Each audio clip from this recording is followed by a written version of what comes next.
ஆலந்தூர்ல இருந்து வரேன். முஸ்லிம் பெண்கள் சினிமா, துணிக்கடை, நகை கடைக்கெல்லாம் போறாங்க.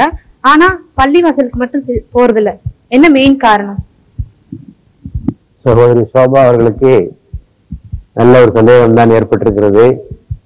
எல்லா இடத்துக்கும் போறீங்க, துணி கடைக்கு போறீங்க, நகை கடைக்கு போறீங்க, எல்லா இடத்துக்கும் போறீங்க, பள்ளிவாசலுக்கு மட்டும் விட மாட்டேங்கிறீங்களே. இது ஒரு நியாயமான சந்தேகம். This is the first time I'm coming here. This program is very nice to see this one. Right, thank you. I appreciate everybody. இந்த சந்தேகம் ஒரு நியாயமான சந்தேகம். ஆனா இது வந்து ஒரு ஒண்ணு புரியுது.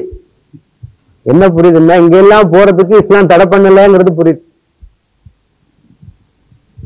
இஸ்லாம் வந்து பெண்களை அடக்கி ஒடுக்கிறது, அடிமைப்படுத்தி போடுகிறது, வீட்டுக்குள்ள அடைத்து வைக்கிறது என்ற உண்மை இங்கே தவறுகிறது. இப்போ இந்த கூட்டில ஆக எல்லா இடத்துக்கும் போயிட்டு இருக்கிறாங்க. இப்போ இந்த பள்ளிவாசலுக்கு போகாம செஞ்ச வேலை யாரா? நம்ம ஆளுங்க செஞ்ச வேலை தான்.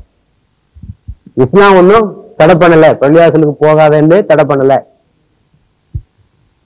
நபிகள் நாயகம் சொன்னாங்க, பெண்கள் பள்ளிவாயில் சென்று தொழ விரும்பினால் அவர்கள் தொழட்டும், அவர்களை நீங்கள் தடை செய்யாதீர்கள் என்று சொன்னார்கள்.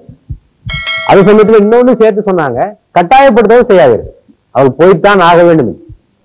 ஆண்கள் பள்ளிக்கு செல்ல வேண்டும் என்பது கட்டாயம், பெண்கள் போக வேண்டும் என்பது கட்டாயம் இல்லை. அது பெண்களுக்கு செய்யப்படுகின்ற ஒரு சலுகை, ஒரு நீதி. பெண்களும் பள்ளிவாசலுக்கு போன 5 நேரம் வச்சிருந்தா என்ன ஆயிருக்குன்னு யோசிச்சு பாருங்க, முடியவே முடியாது. அதனால இது பெண்களுடைய இஷ்டத்துக்கு விடப்படுகிறது. அவர்கள் விரும்பினால் பள்ளி வாயிலுக்கு போகலாம், அவர்கள் விரும்பாவிட்டால் போக வேண்டிய தேவையில்லை. பெண்கள் வீட்டில் தொழுவதே சிறந்தது என்று நபிகள் நாயகம் சொல்லியிருக்கிறார்கள். நபிகள் நாயகனுடைய காலத்துல வந்து பெண்கள் பள்ளிவாசலுக்கு வருவாங்க, ஆண்கள் பெண்கள் எல்லாருமே பள்ளிவாசலுக்கு வருவாங்க. முதல் வரிசையிலே ஆண்கள் இருப்பார்கள், அதற்கு அடுத்த வரிசையிலே சிறுவர்கள் இருப்பார்கள், கடைசி வரிசையிலே பெண்கள் இருப்பார்கள். தொழுகை முடிந்த பிறகு பெண்கள் முதலாவதாக வெளியேறிவிடுவார்கள். ஆக ஆண் பெண் கலப்புக்கான வாய்ப்போ, ஒருவரை ஒருவர் பார்ப்பதற்கான வாய்ப்போ, அந்த ஆன்மீக சூழல் கட்டிடுகின்ற வாய்ப்போ அங்கே ஒருபோதும் அமைந்ததில்லை. ஆக நபிகள் நாயக காலத்துல இருந்த பழக்கம் தான் இன்றைக்கும் பல முஸ்லிம் நாடுகள்ல அந்த பழக்கம் இருக்கு. நீங்க மலேசியாவுக்கு போகலாம், அல்லது அரேபியா நாடுகளுக்கு போகலாம், அங்கெல்லாம் பெண்கள் வந்து பள்ளிவாசலுக்கு போய் தொழுதுட்டு தான் இருக்காங்க. இங்க நம்ம நாட்டுல கொஞ்சம் நான் ஏற்கனவே சொன்ன மாதிரி குருவுக்கு நீங்கிய சிஷியர்களாக மாறி இவர்கள் சில கட்டுப்பாடுகளை விதித்து விட்டார்கள். ஆனா இது பெரிய கஷ்டங்கிறது இந்த ஆண்களுக்கு புரியல. இப்ப குடும்பத்தோட வெளியில போறோம், தொழுகைக்கான நேரம் வருது, ஆண்கள் பள்ளிவாசல்ல போய் தொழுதுகிறோம், பெண்கள் எங்க போவாங்க? எவ்வளவு பெரிய கஷ்டங்கிறத வந்து ஆண்கள் உணரல. இன்னொன்றே பார்க்கணும், பள்ளிவாசலுக்கு போறதுனாக நல்ல உரைகளை கேட்க முடிகிறது.